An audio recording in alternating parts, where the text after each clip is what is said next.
Bismillahirrahmanirrahim. Assalamualaikum warahmatullahi wabarakatuh. Teman-teman semua, Waalaikumsalam warahmatullahi wabarakatuh, Mbak Ria. alhamdulillah ya di hari Jumat ini semoga teman-teman mendapatkan berkah, keberkahan, kemuliaan, Amin. kebahagiaan selalu. Amin ya robbal. Amin. Tidak terasa Jumat demi Jumat bergerak, terus bergerak ya. Ya Allah ya Rabbi.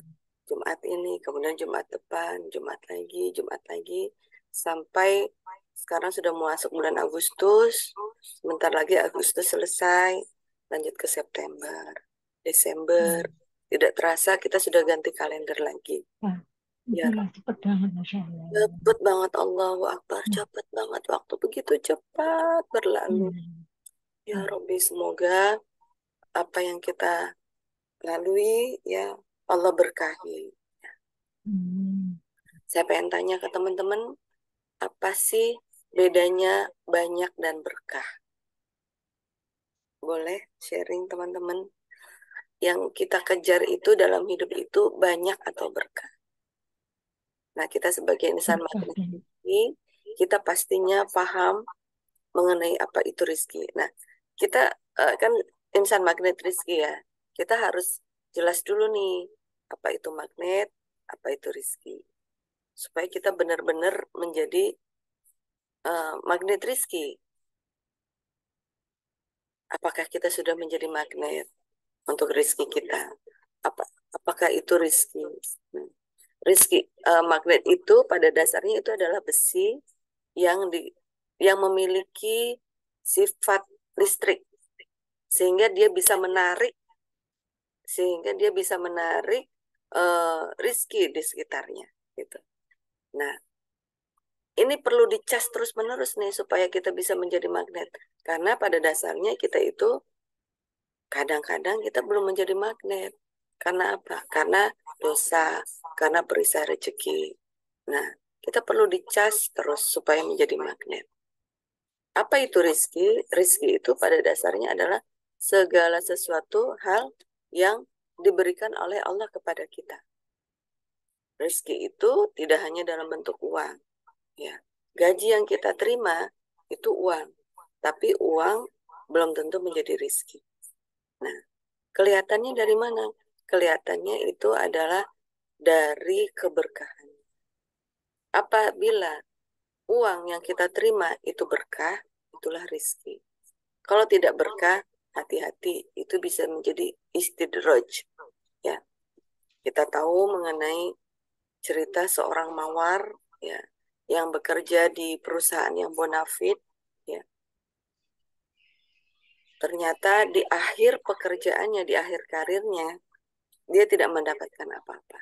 Dia tidak memiliki aset. Selama ini uang dia keluarkan itu hanya biaya. Apa yang bedanya biaya dan aset? Biaya itu menguap. Kita bisa menikmati kenikmatan dengan mengeluarkan uang, tapi kenikmatan itu hanya sebentar, tidak bertahan lama. Naudzubillah min dzalik. Sedangkan aset itu kenikmatannya bertahan lama. Mungkin seolah-olah kita tidak mendapatkan kenikmatan pada saat itu dengan kita menahan diri. Nah, namun kita sebagai insan magnet rizki, kita perlu bisa membedakan mana kebutuhan, mana keinginan. Ya, kita menahan diri dari keinginan untuk memenuhi kebutuhan kita. Ya. Kebutuhan kita tuh sebetulnya apa aja? Ya, sebagai insan yang beriman, kebutuhan kita itu adalah bagaimana caranya kita menjadi manusia yang terbaik. Apa itu manusia terbaik? Khairukum anfa'uhum linnas. Yaitu manusia yang selalu bermanfaat untuk sesama manusia. Mengapa harus bermanfaat untuk sesama manusia dulu? Kita nggak ngomongin makhluk Allah yang lain. Karena manusia dalam pandangan orang-orang yang beriman itu adalah sebagai sesama umat Rasulullah, sebagai hamba Allah. Dan tugas kita itu adalah merawat terumbu karang, memuliakan, membahagiakan hamba Allah di muka bumi, memuliakan, membahagiakan sesama umatnya Rasulullah Shallallahu Alaihi Wasallam di muka bumi. Saya yakin seluruh manusia di atas di muka bumi ini hidupnya ingin selamat. Ya, ini adalah doa dari Bapak kita, Nabi Ibrahim alaihissalam. Di Quran surat Al-Baqarah, juz pertama, di halaman terakhir juz pertama atau di halaman 21, ya. Bismillahirrahmanirrahim.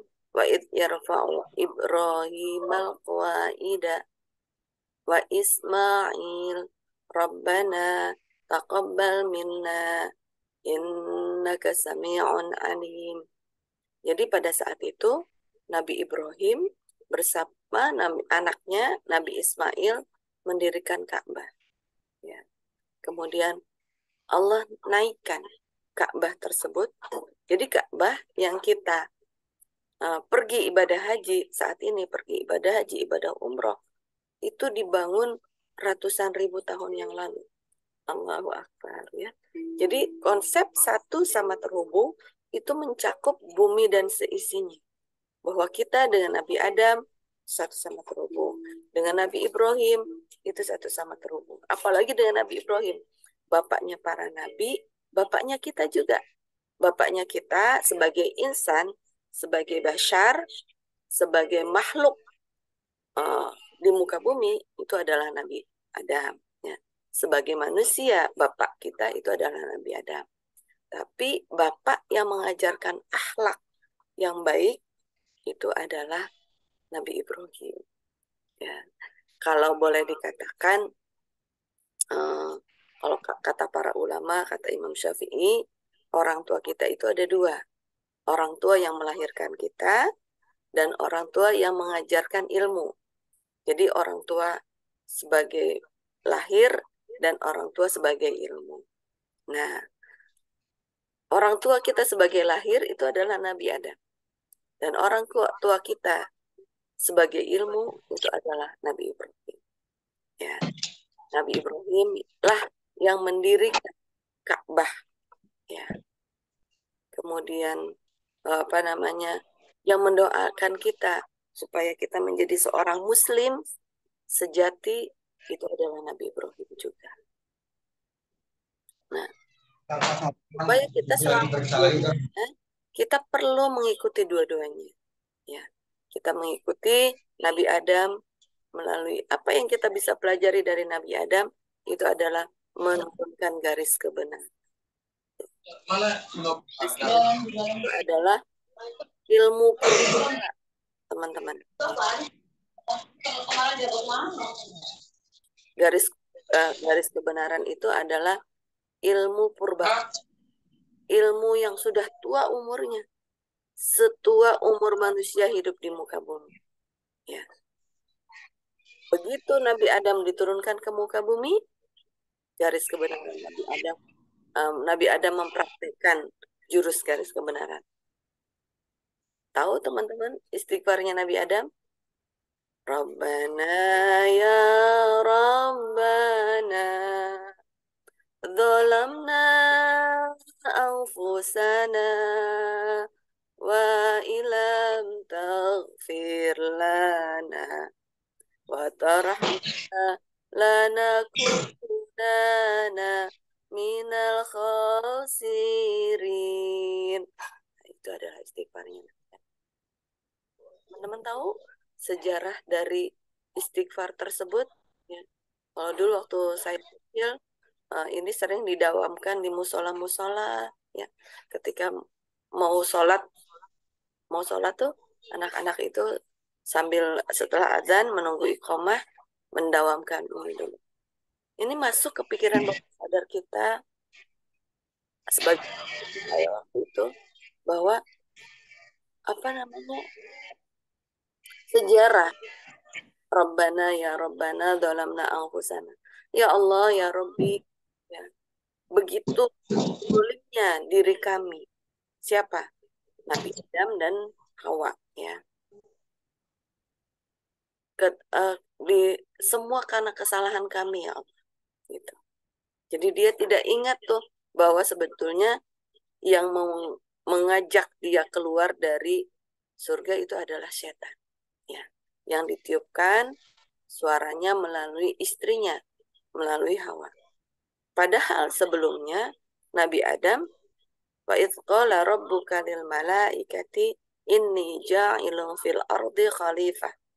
Allah berkata kepada malaikat, ya malaikat, saya ingin menciptakan manusia sebagai khalifah di muka bumi. Gitu. Malaikat pada saat itu protes. Ya, bayangkan ya teman-teman, malaikat yang biasanya taat pada Allah, begitu Allah cerita bahwa Allah akan menciptakan khalifah di atas muka bumi, yaitu manusia, malaikat protes. Gitu. Kenapa ya Allah? Bukankah manusia itu sifatnya itu suka merusak? Gitu. Terus kata Allah, Allah Maha tahu.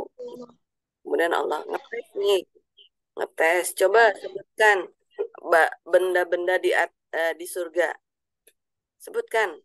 Semua nggak ada yang bisa jawab. Tapi begitu ditanya kepada Nabi Adam, ya Nabi Adam bisa. Nah akhirnya makhluk Allah yang lain paham mengapa Allah menciptakan Adam untuk khalifah di atas muka bumi. Ya. Kemudian Allah menyuruh seluruh penduduk surga untuk bersujud pada Allah, pada Nabi Adam. Semuanya mau tunduk pada perintah Allah untuk sujud kepada Nabi Adam kecuali satu makhluk, yaitu iblis. Ya. Nah,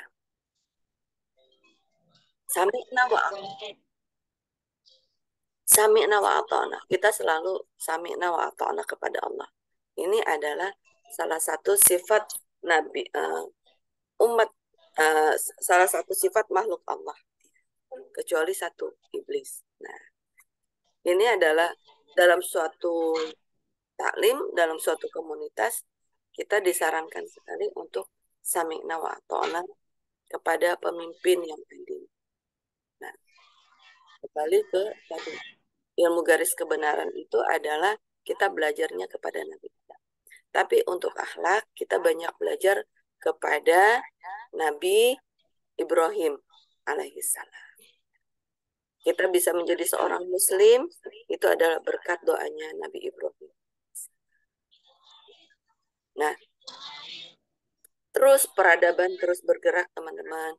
Peradaban terus bergerak, ya, sampai lahirnya seorang nabi yang luar biasa dari kalangan Arab, dari keturunan Nabi Ismail.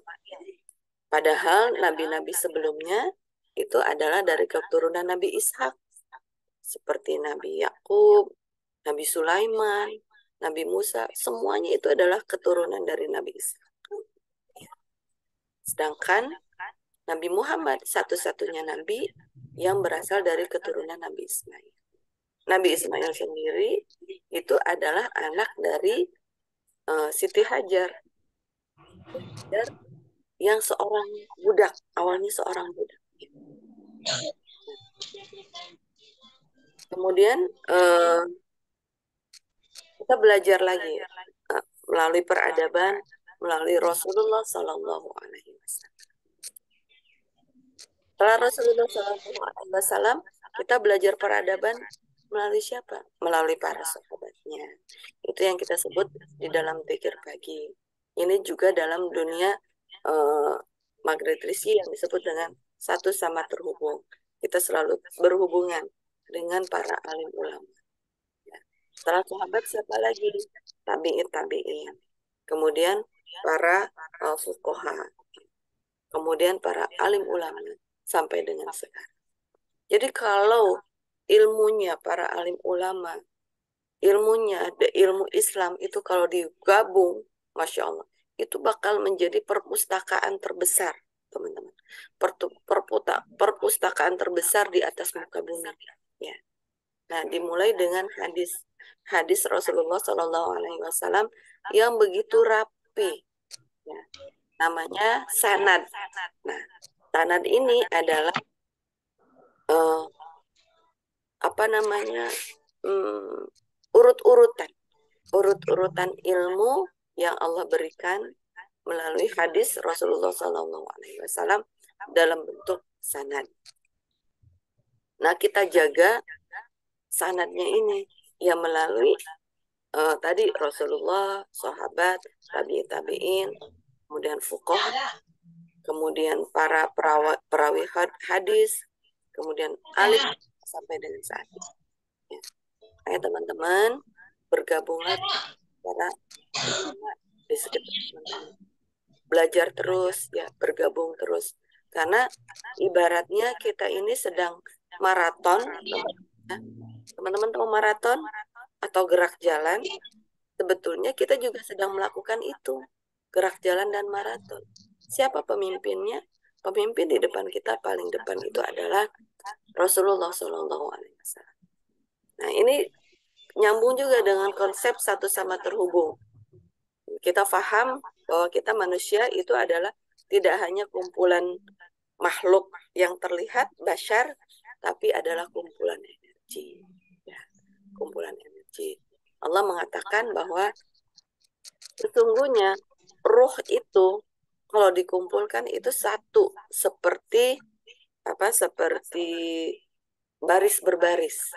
Nah, roh kita ini sebetulnya adalah sedang baris berbaris, baris berbaris kepada orang-orang yang berilmu. Terus menerus kepada para alim ulama, kemudian terus menerus kepada Rasulullah SAW. Dan barisan ini kokoh, tidak akan pernah lepas, ya. Kecuali lepas kalau dengan cara kita melakukan perisai rezeki, kita melakukan dosa.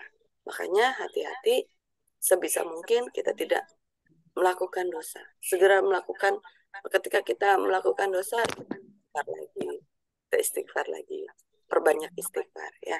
Nah, ini nyambung terus sampai nanti di yaumil akhir, ya. Nanti di yaumil akhir, inna a'tainakal kautsar fasolli li rabbika wanhar inna syani'aka huwal abtar. Al-Kautsar. Surat yang paling paling kecil, ya, di Al-Qur'an. Tapi dahsyat. Dahsyat. Itu adalah bercerita tentang Telaga Kautsar, tempat pertemuan kita dengan Rasulullah Shallallahu Alaihi Wasallam sebelum menyeberang ke jembatan Shiratal Mustaqim dan sebelum masuk ke surga. Semoga kita semuanya bisa berkumpul di Telaga Kautsar. Ya. Wah, makanya hidup di dunia ini pahalanya besar. Hidup di dunia ini hadiahnya besar, surga. Dan sebisa mungkin surganya kita kumpul sama surganya Rasulullah, berkumpul di Telaga Kautsar dulu supaya bareng dengan angkatannya Rasulullah. Gitu, pengennya seperti itu, ya, gitu.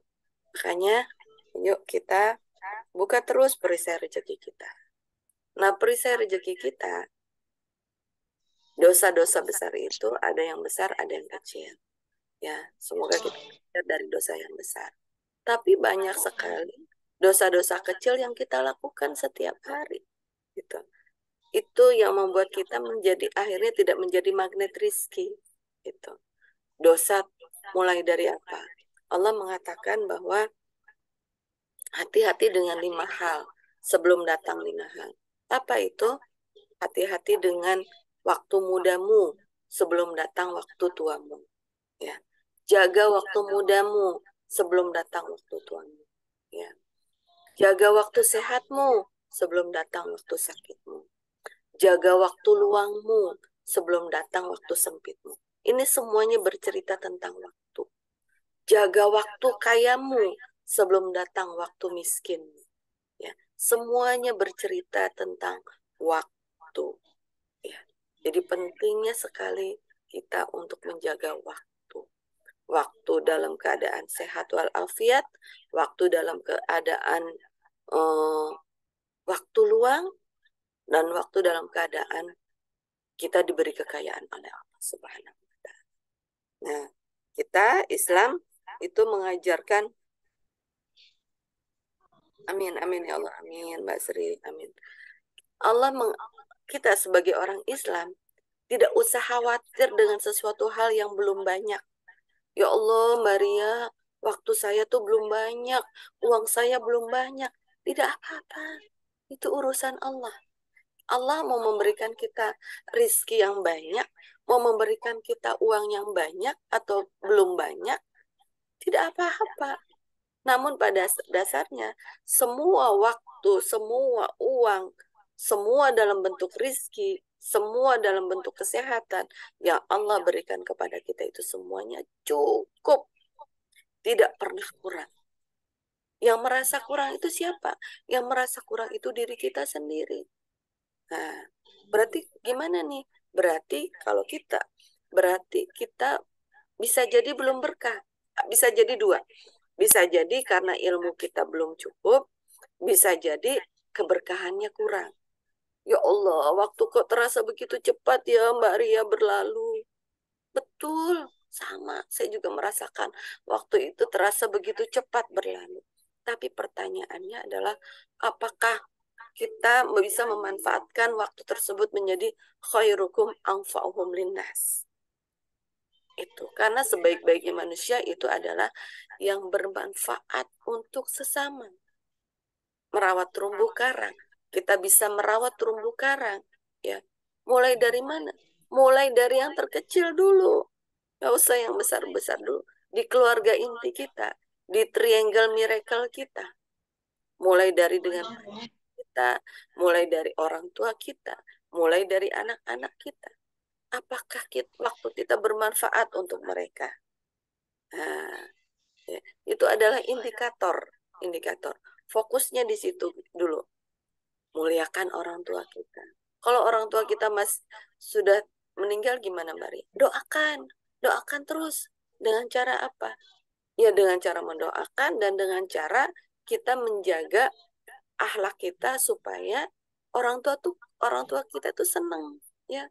Karena mereka dalam dunia kuantum satu sama terhubung, mereka tuh sebetulnya masih hidup, ya. Jaga terus hubungan kita dengan anak-anak dari orang tua kita, dengan kakak adik kita. Jaga terus silaturahminya. Sehingga seandainya orang tua kita masih bisa melihat, mereka bahagia. Ya Allah, anak-anak saya ini akur. Kakak adik ini akur. Nah, itu cara kita merawat terumbu karang dengan orang tua kita yang sudah masuk ke dunia kuantum, masuk ke alam kubur. Ingat, kita adalah makhluk energi. Nyambung, udah nyambung, ya, nyambung. Kemudian kalau pas hari Jumat seperti ini, mereka menunggu, mereka pengen diziarahi, gitu ya. Paling tidak dikirimin Al-Fatihah, ya. Kemudian mereka juga bisa melihat, ya, tadi anak-anak saya itu akur enggak, gitu. Kemudian dulu orang tua kita pernah punya nazar enggak, gitu. Pernah punya keinginan enggak, gitu. Coba kita punya impian enggak orang tua kita, misalnya orang tua kita pengen, aduh ya Allah pengen deh punya wakaf eh, masjid gitu, saya pengen deh punya wakaf masjid. Nah kita sebagai anaknya ayo wujudkan impian orang tua kita itu. Ada nggak impian orang tua kita yang semasa waktu hidup belum terwujud? Misalnya naik haji, ya orang tua kita belum naik haji, ayo kita badalkan. Ya, kita badalkan haji orang tua kita. Itu bisa teman-teman, bisa. Dan juga itu bisa menambah amal kebaikan, eh, timbangan kebaikan orang tua kita nanti di yaumil akhir nanti, di pada saat dihisab nanti. Itu Bunda, itu cara kita merawat terumbu karang. Ingat kita adalah satu sama terhubung, ya. Begitu. Kemudian dengan anak-anak kita, minta maaf terus setiap hari, doakan mereka. Semoga mereka hidup di zaman yang terbaik. Saya suka ngobrol sama anak-anak saya, ya Allah, nah Kamu paham nggak? Kamu sekarang hidup sedang di zaman seperti itu. Sekarang saya kepada anak-anak saya tidak mengharapkan, ya semoga menjadi insan yang terbaik ya. Karena kita pengen menjadi insan yang terbaik di mata Allah dan di mata makhluk Allah. Gitu. Jadi cuma kalau dulu, waktu kita hidup di zaman dulu, ayo kita berlomba lebih baik dibanding yang lain. Gitu kan. Itu juga bagus sih dengan niat apa namanya em, menjadi insan yang terbaik ya. Kita perlu perlu penyemangat ya. Tapi kita tidak perlu menjadi orang lain. Kita cukup menjadi diri kita sendiri, temukan jati diri kita ya. Man arofa nafsahu arofa rubahu. Barang siapa mengenal diri sendiri, dia akan mengenal Robnya. Ya. Jadi kita mengenal diri kita sendiri adalah bukan untuk menjadi eh, PD-nya naik atau menjadi sombong. Oh, saya ini keturunan orang kaya nih, gitu. 7 turunan, gitu. Nah, oke, keturunan orang kaya, 7 turunan, 7 turunan. Kita berhasil nggak mempertahankan kekayaan orang tua kita? Untuk apa? Untuk beribadah pada Allah. Kan tadi belum selesai. Man arofa nafsahu arofa robbahu. Kita mengenal diri kita itu adalah untuk mengenal Rob kita. Untuk mengenal Allah Subhanahu wa Ta'ala. Untuk kita supaya lebih dekat pada Allah Subhanahu wa Ta'ala. Nah, ini namanya fitrah heritage, fitrah warisan. Dalam setiap keluarga itu masing-masing punya value, punya nilai. Silahkan teman-teman ya, nanti eh, value apa yang dimiliki oleh keluarga teman-teman. Pertahankan sebisa mungkin, tingkatkan. Selanjutnya, sesuai dengan tema pagi ini, insya Allah di Jumat pagi, tema kita adalah dinari hidupmu. Dinari hidupmu, ya. Tadi mengenai waktu, ya. Datang apa kita jaga waktu kekayaan kita, waktu kejayaan kita dengan dinar. Bagaimana caranya? Saya ajak teman-teman untuk memiliki dinar. Karena begitulah cara yang ditunjukkan oleh orang-orang terdahulu. Menyimpan uang tidak dalam bentuk kertas, tapi menyimpan dalam bentuk emas. Ya. Emasnya yang seperti apa? Emasnya emas yang berjamaah, emas yang memiliki komunitas. Supaya apa? Supaya kita juga tidak terombang-ambing. Saya pernah memiliki emas bukan dalam bentuk dinar yang tidak memiliki komunitas. Akhirnya ujung-ujungnya harga jualnya, harga buybacknya disesuaikan dengan kertas lagi. Wah, ini mah sertifikatnya sertifikat lama, Bu. Harganya tidak sesuai, tidak sama dengan sertifikat baru. Wow, keren. Itu alasannya sertifikat. Artinya alasannya ini sertifikat lama, jadi harga buybacknya tidak sebagus dengan sertifikat yang baru. Nah, padahal kan kita uh, tidak boleh seperti itu. Dan alhamdulillah di Dinar Khairul Razikin itu adalah the best buyback, the best product, karena di situ ada lambang-lambang kejayaan Islam, ya. Kita diingatkan dengan Masjidil Aqsa, Masjidil Haram, Masjid Nabawi, itu adalah lambang-lambang kejayaan Islam. Lambang itu penting, Bunda. Untuk apa? Untuk mengingatkan kita, begitu, ya. Untuk mengingatkan kita uh, kembali ke kejayaan, bahwa kita itu pernah berjaya. Kenapa kita sekarang Islam belum berjaya? Karena perisai rezeki kita. Salah kita. Ayo kita sama-sama menurunkan garis kebenaran. Minimal kita kembalikan kejayaan kita sesuai dengan apa, para pendahulu kita. Dulu ya, pada zaman dinasti Abbasiyah ya, para ulama para ulama itu dijaga, dibayar dengan dinar. Ya, kita berjaya untuk apa? Untuk menjaga ulama kita, teman-teman. Ya, menjaga ulama kita supaya tidak termakan oleh fitnah dunia. Kita hidup di dunia saling menjaga, begitu ya. Ulama menjaga kita dengan dunia, kita juga sebisa mungkin menjaga para ulama dengan kejayaannya. Gitu. Nah, kemudian wali kota pada saat itu dibayar dengan dinar. Nah, ini saya share itu dulu ya. Saya share mengenai, coba ini bisa nggak? Saya share mengenai video ini. Oh, videonya. Ini mengapa kita perlu memiliki dinar? Karena jangan sampai kita menyimpan angin. Uang yang kita simpan di bank itu sebetulnya adalah angin. Mudah tertiup oleh inflasi. Dan disimpan bukan dimiliki oleh kita, tapi dimiliki oleh bank. Ya, institusi yang kita tidak mampu mengontrolnya. Kalau tiba-tiba bank itu kolaps, kita tidak bisa melakukan apa-apa.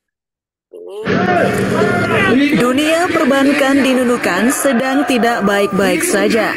Contohnya, nasabah kehilangan uang ratusan juta rupiah. Kemudian melakukan unjuk rasa di depan kantor perbankan yang merupakan milik pemerintah. Ratusan personil Polres Nunukan mengamankan jalannya unjuk rasa tersebut. Nah, ini ya. Jadi sebetulnya apa itu? Sebetulnya bank itu adalah institusi yang mengelola uang kita. Uang siapa? Uang rakyat yang dikelola, teman-teman. Untuk apa? Untuk memberikan modal kepada siapa? Kepada rakyat lagi. Nah, yang dapat untung bank. Gitu, ya. Malah kita dapat biaya admin gitu. Kalau kita sifatnya hanya menabung, ya, walaupun nabungnya misalkan cuma 1 juta, gitu. Tapi 1 juta kalau penduduk Indonesia ada 1 juta, nah, jadi 1 miliar. 1 miliar itu mereka olah menjadi modal untuk meminjamkan para pengusaha. Padahal uangnya uang kita, tapi kita tidak mendapatkan apa-apa. Kita malah mendapatkan biaya ini. Untuk apa? Ya untuk membiayai operasional perbankan, untuk bayar AC-nya bank, untuk bayar sewa gedung bank, untuk bayar karyawan bank. Nah itu biaya admin itu ya, untuk seperti itu. Gitu. 15.000, 20.000, gitu. Ya semoga menjadi sedekah kita. Tapi fokus kita adalah bagaimana caranya supaya uang yang terbaik itu adalah uang yang kita miliki sampai saat ini. Yes. Mana? Ini Dinar Khairul Razikin. Jual di 24 karat, beratnya 2,125. Kalau dijual berapa?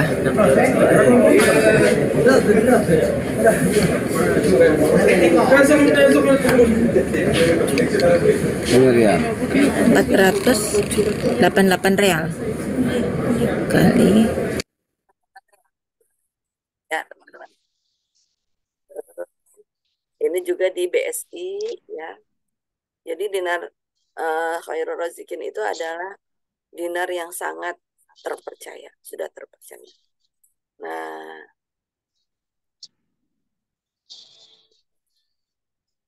mana teh? Ini spreadnya sangat-sangat kecil ya, dibanding yang tadi emas yang tidak berjamaah tadi. Gitu. Oke, saya. Nah, dibandingkan dengan emas batangan, Bu Adi Sujiati. Oke.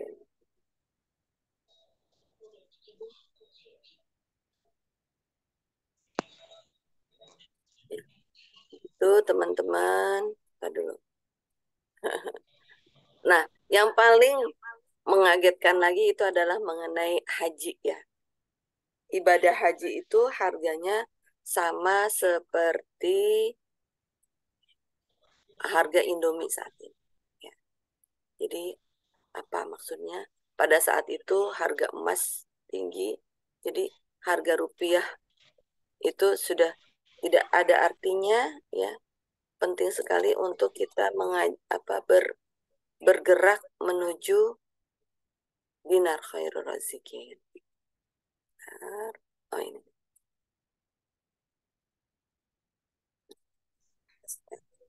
Ongkos naik haji tahun 1948 seharga sebungkus mie instan.